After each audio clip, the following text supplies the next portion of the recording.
इस वक्त आ रही है पड़ोसी मुल्क पाकिस्तान से, जहां बलूच आंदोलन से घबराए नजर आ रहे हैं पाकिस्तान के प्रधानमंत्री। पाकिस्तान के प्रधानमंत्री ने बयान दिया कि बलूचिस्तान को बांग्लादेश नहीं बनने देंगे। दूसरी तरफ बलूचों ने बुधवार को इस्लामाबाद में बंद बुलाया, यानी बलूच प्रदर्शनकारी पूरे इस्लामाबाद को बंद करवाने जा रहे हैं। नमस्कार, आप देख रहे हैं number one channel, number one show कच्चा चिट्ठा। आपके साथ मैं हूं सबीना तामंग देशमुख। जिस तरह के बयान पाकिस्तान के प्रधानमंत्री दे रहे हैं, उससे साफ साफ नजर आ रहा है कि उनको सरकार चलाने का और राजनीति का कोई अनुभव ही नहीं, क्योंकि ऐसे बयान देकर पाकिस्तान के प्रधानमंत्री खुद पूरी दुनिया को यह बता रहे हैं, पूरी दुनिया को यह साबित कर रहे हैं कि बलूचिस्तान ही इस वक्त पाकिस्तान की सबसे कमजोर नस है। बलूचिस्तान के गृह युद्ध से भी ज्यादा बड़ी बड़ी चुनौतियों ने पाकिस्तान को घेर लिया है।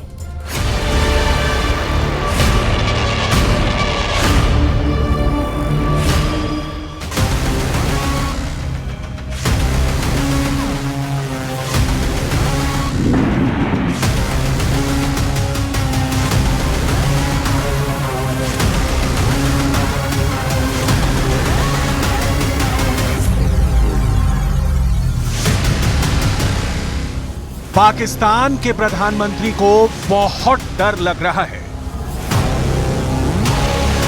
जुबान पर बार बार हिंदुस्तान का नाम आ रहा है।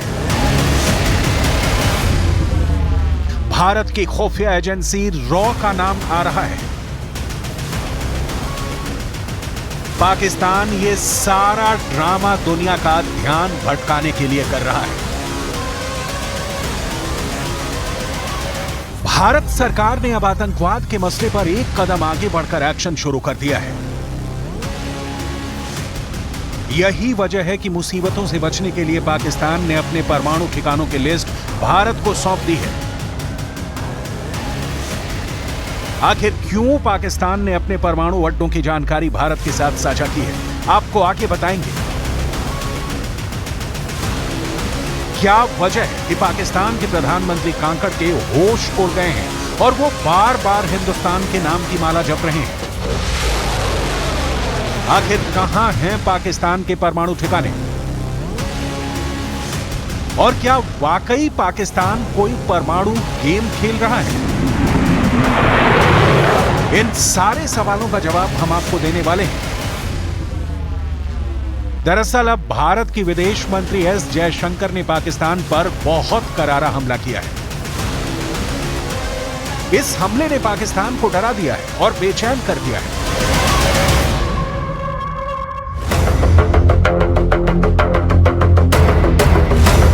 पहले अनुच्छेद 370 को कश्मीर में निष्क्रिय किया गया और इसके बाद पीओके की सीटों को जम्मू कश्मीर की विधानसभा में शामिल करने का बिल पास करवाया गया। और अब हाफिज सईद की मांग भी पाकिस्तान से कर दी गई है। ये वो तीर हैं जिन्हें मारकर पाकिस्तानी आतंकवादी संगठनों को बेबस कर दिया गया है। और अब पाकिस्तान की मक्कारी का सारा कच्चा चिट्ठा भारत के विदेश मंत्री ने दुनिया के सामने खोल दिया है। What Pakistan was trying to do, not now, but over multiple decades, was really to use cross-border terrorism to bring India to the table. Okay, that in essence was its core policy. We have made that irrelevant by not playing that game. At the end of the day, a neighbor is a neighbor, but it is that we will not deal, on the basis of terms that they set, where the practice of terrorism is deemed as legitimate and effective in order to bring you to the table. साल 2008 में मुंबई पर हुए हमले के बाद से ही भारत और पाकिस्तान के बीच बातचीत बंद है। पाकिस्तान ने क्रॉस बॉर्डर टेररिज्म का इस्तेमाल भारत पर बातचीत का दबाव डालने के लिए किया था, लेकिन अब पाकिस्तान का ये दांव भी फेल हो गया है। पाकिस्तान लगातार आर्थिक संकट से जूझ रहा है। पहले भारत और पाकिस्तान के बीच व्यापार चल रहा था और इसी वजह से पाकिस्तान में सब्जियों और फलों की कमी नहीं होती थी, लेकिन पाकिस्तान से मोस्ट फेवरेट नेशन का दर्जा छीनने के बाद अब पाकिस्तान भूखे मर रहा है। महंगाई की मार अलग से पड़ रही है। ऐसी स्थिति में पाकिस्तान अब कोई भी नई मुसीबत नहीं लेना चाहता है। इसलिए डर के मारे पाकिस्तान ने चुपचाप भारत के साथ अपने परमाणु ठिकानों की लिस्ट को भी शेयर कर दिया है। 31 दिसंबर 1988 को इस संबंध में पाकिस्तान और भारत का समझौता हुआ था। 27 जनवरी 1991 को यह समझौता लागू हो गया था और अगले साल 1992 से इस पर अमल शुरू हो गया। समझौते के मुताबिक 1 जनवरी 1992 को दोनों देशों ने एक दूसरे के परमाणु ठिकाने के बारे में जानकारी दी। विदेश मंत्रालय ने कहा कि यह सूचियों का आदान प्रदान लगातार 33वीं बार हुआ है। बड़ी बात यह है कि भारत और पाकिस्तान के बीच परमाणु ठिकानों की सूची का आदान प्रदान ऐसे वक्त में हुआ है जब दोनों देशों के बीच कश्मीर और सीमा पार आतंकवाद को लेकर संबंध बिगड़े हुए हैं। ये वो परमाणु प्रतिष्ठान है जहां युद्ध की स्थिति में भी दोनों देश एक दूसरे के इन प्रतिष्ठानों पर हमला नहीं कर सकते। लेकिन पाकिस्तान अपने परमाणु हथियारों के ठिकानों को लेकर कुछ न कुछ चालबाजी हमेशा ही करता रहा है, जिसका पर्दाफाश अमेरिका की तरफ से जारी हुई कुछ सैटेलाइट तस्वीरों से हुआ है। सैटेलाइट तस्वीरों के आधार पर दावा किया गया था कि पाकिस्तान ने जानबूझकर भारत से लगने वाली सीमा के पास परमाणु अड्डे तैयार किए हैं। पाकिस्तान ने पिछले कुछ दिनों में सिंध प्रांत के खुशाब से करीब 33 किलोमीटर दूर प्लूटोनियम बनाने वाले संयंत्र लगाए। इसके अलावा इस्लामाबाद के पास भी उसने अपने परमाणु अड्डों का विस्तार किया, जिनके आसपास कई बैलिस्टिक और क्रूज मिसाइलों के अलावा उन्हें दागने वाले लॉन्चर भी नजर आए। यहां यह जानना भी बहुत जरूरी है कि आखिर किस देश के पास कितने परमाणु बम हैं और पाकिस्तान के पास कितने परमाणु बम हैं। रूस के पास 5,977 परमाणु बम हैं, अमेरिका के पास 5,428 परमाणु बम हैं, चीन के पास 350 परमाणु बम हैं, फ्रांस के पास 290 परमाणु बम हैं, ब्रिटेन के पास 225 परमाणु बम हैं, भारत के पास 160 परमाणु बम हैं और पाकिस्तान के पास 165 परमाणु बम हैं। ये कुल 7 देश हैं जिन्हें परमाणु शक्ति संपन्न माना जाता है, लेकिन 2 और देश हैं। उत्तर कोरिया, जिसका दावा है कि उसके पास परमाणु बम है और इसकी तादाद 90 है। इसके अलावा इजरायल के पास 20 परमाणु बमों की संख्या गिनाई जाती है। दरअसल पाकिस्तान इसलिए अपने परमाणु ठिकानों की संख्या को बढ़ाने का प्रयास करता है क्योंकि उसको हमेशा अपने खत्म होने का डर सताता रहता है। बांग्लादेश टूटने के बाद अब बलूचिस्तान के विद्रोह ने पाकिस्तान के कार्यवाहक प्रधानमंत्री काकड़ को गहरी चिंता में डाल दिया है। बलूचिस्तान में पाकिस्तान के लगातार होते अत्याचारों के चलते विद्रोह की स्थिति बनी हुई है, लेकिन काकड़ भारत पर झूठा आरोप लगा रहे हैं। क्रिमिनल जस्टिस सिस्टम ठीक नहीं है। 80-80, 90-90 कत्ल ये लोग करते हैं, हिंदुस्तान से पैसा लेके करते हैं। अलल ऐलान मैं कह रहा हूं, रॉ की फंडिंग के साथ करते हैं। कहें ये कि नहीं करते हैं। इसी शहर में यहां पे लोग मौजूद है जो 70 की दिहाई में अब बहुत बड़े साफी है, वो भी लड़ते रहे इनके साथ। ये कोई ढकी छुपी बातें नहीं है। पाकिस्तान में लगातार आतंकवादी हमले हो रहे हैं और इसी वजह से पाकिस्तान की सुरक्षा व्यवस्था भी खतरे में पड़ी हुई है। बीते 1 साल के अंदर पाकिस्तान में करीब 1000 पाकिस्तानी सैनिकों की मौत हुई है और काकड़ ने भी माना है कि पाकिस्तान बड़े सुरक्षा संकट से जूझ रहा है। सिक्योरिटी का जो चैलेंज है ये बड़ा सीरियस चैलेंज है और इसमें कोई शक नहीं। कल रात भी शुक्र अल्हम्दुलिल्लाह मौलाना साहब वहाँ पर खुद नहीं थे, लेकिन वो वाक़या बज़ाते खुद थोड़ा सा अलार्मिंग है। साउथ ऑफ केपी, बलूचिस्तान के कुछ इलाके, यहाँ पे हमें बहुत शदीद चैलेंज है। पुलिस फोर्स, पैरामिलिट्री, मिलिट्री तमाम अवेलेबल है। कोशिश हम इंशाल्लाह कर रहे हैं कि ये जो नई वेव है टेररिज्म की, इसको हम रिस्पॉन्ड कर सकें। पाकिस्तान अपने अस्तित्व के लिए संघर्ष कर रहा है और पाकिस्तान को लगता है कि परमाणु बम ही पाकिस्तान को बचा सकता है। दरअसल ये पाकिस्तान की बहुत बड़ी गलतफहमी है, जिसका खुलासा अमेरिका के पूर्व विदेश मंत्री माइक पोम्पियो ने अपनी एक किताब में किया है। माइक पोम्पियो ने अपनी किताब never give an inch fighting for the America I love में दावा किया है कि पाकिस्तान की सेना 4 साल पहले भारत पर परमाणु हमले की तैयारी कर चुकी है। दावा यह है कि 14 फरवरी 2019 को बालाकोट में भारतीय सेना की सर्जिकल स्ट्राइक के बाद पाकिस्तान ने भारत पर न्यूक्लियर अटैक की तैयारी कर ली थी। इंडियन एयरफोर्स ने 26 फरवरी 2019 को बालाकोट एयर स्ट्राइक की थी। पोम्पियो ने किताब में बताया है कि 27-28 फरवरी को वो अमेरिका उत्तर कोरिया शिखर सम्मेलन के लिए वियतनाम के हनोई में थे। इस मुद्दे को लेकर उनकी टीम ने भारत और पाकिस्तान के साथ बात की थी। भारत के लड़ाकू विमानों ने पुलवामा आतंकी हमले में मारे गए सीआरपीएफ के 40 जवानों का बदला लेने के लिए बालाकोट में जैश-ए-मोहम्मद के आतंकवादी प्रशिक्षण शिविर को तबाह कर दिया था। बड़ा सवाल यह है कि युद्ध के उन्माद में डूबा पाकिस्तान अगर भारत के खिलाफ परमाणु बटन का इस्तेमाल करता है तो भारत इसका ऐसा जवाब देगा कि पूरे पाकिस्तान में न्यूक्लियर सुनामी आ जाएगी। अंतर्राष्ट्रीय स्तर पर अनाथ हो चुके पाकिस्तान के हुक्मरानों को अगर अब तक अपनी असल औकात और हिंदुस्तान के एटम बमों की ताकत का अंदाजा नहीं हुआ हो तो उन्हें अतीत की हकीकत से रूबरू कराना बहुत ही जरूरी है। युद्ध लड़ने की ताकत नहीं है, पीठ पर वार करने के प्रयास होते हो।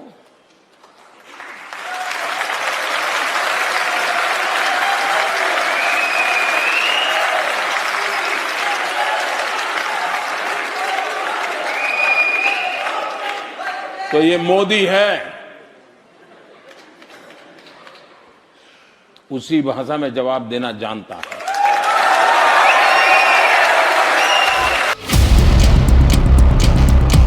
आज की हकीकत यह है कि भारत और पाकिस्तान दोनों देशों के पास एटम बम है। भारत की परमाणु नीति भले ही नो फर्स्ट यूज की है, लेकिन पाकिस्तान ने अगर कोई गलती की तो उसे खामियाजा भुगतना पड़ेगा। गौर करने वाली बात यह है कि भारत और पाकिस्तान दोनों के पास न्यूक्लियर हथियार को ले जाने वाली मिसाइल है। भारत और पाकिस्तान ऐसी मिसाइलें बना चुके हैं जिसके जरिए दोनों देश एक दूसरे के आखिरी कोने तक को अपने एटम बम की जद में ले सकते हैं। पाकिस्तान को मालूम होना चाहिए कि भारत की न्यूक्लियर ताकत हाइड्रोजन बम की है। हाइड्रोजन एक आम एटम बम से कई गुना ज्यादा ताकत रखता है और कई गुना ज्यादा तबाही मचाता है।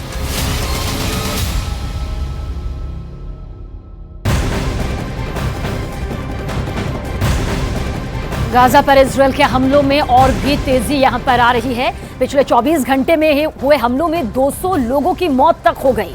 गाजा के खान यूनिस में हुए इस हमले में बड़ी तबाही मची है। अब तक गाजा में 22,000 से ज्यादा लोग मारे जा चुके हैं। ये वो 22,000 लोग हैं जिन्होंने इस महायुद्ध में अपनी जान गंवाई। तो वहीं वेस्ट बैंक में इजरायल की सेना ने कार्रवाई की और इसमें 5 फिलिस्तीनी नागरिकों की भी मौत हुई है। तो गाजा के बाद अब एक और वॉर जोन तैयार हो चुका है। लाल सागर में अमेरिका और यमन के बीच बहुत बड़ा युद्ध हो सकता है। इस युद्ध में ईरान भी शामिल हो सकता है। दरअसल हूथी विद्रोहियों ने जब से कहा है कि वो अमेरिका के जहाज डुबो देंगे, उसे नेस्तनाबूद कर देंगे, उसके बाद से ही लाल सागर में अमेरिका की नौसेना में हड़कंप मचा हुआ है। और अगर ये महायुद्ध हुआ, ये महाजंग हुई तो पूरी दुनिया का कारोबार यकीनन चौपट हो सकता है।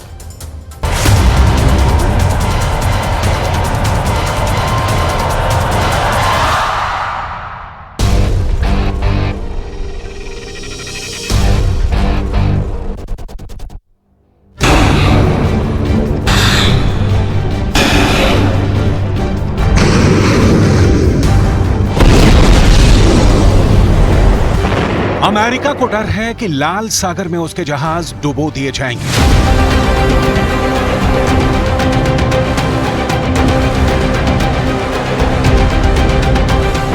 अमेरिका को डर है कि यमन के हूथी विद्रोहियों से उसका युद्ध शुरू हो चुका है।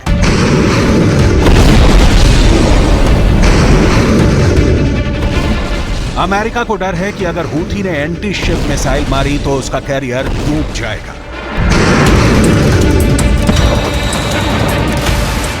इस वक्त लाल सागर में बहुत आग है। इस वक्त लाल सागर के आसपास बहुत गुस्सा है। इस वक्त लाल सागर में वॉर जोन भड़कने की कगार पर है।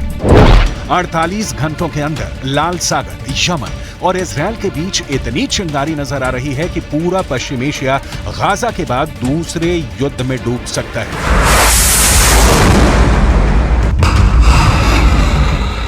अमेरिका ने जब से हूथी विद्रोहियों को टारगेट किया है, उसके 10 लड़ाके मार गिराए हैं। तब से कहा जा रहा है कि खून खून हुआ लाल सागर। नए वॉर जोन में अब मचने वाला है महाबवंडर। इजरायल और हमास के बीच चल रहे युद्ध के बाद अब अमेरिका और यमन के बीच लड़ाई शुरू होती नजर आ रही है और यही वजह है कि यूरोप से लेकर अमेरिका तक ऐसे तूफान का खौफ है जिसके चंगुल से कोई देश नहीं बच पाएगा। हमलों से घिरे लाल सागर की तस्वीर बदलने वाली है। रॉकेट, मिसाइल और गोलीबारी, जहाजों पर कब्जा और कैरियर को टारगेट करने का इरादा, इसी खौफ ने अमेरिका को लाल सागर से भागने के लिए मजबूर कर दिया है।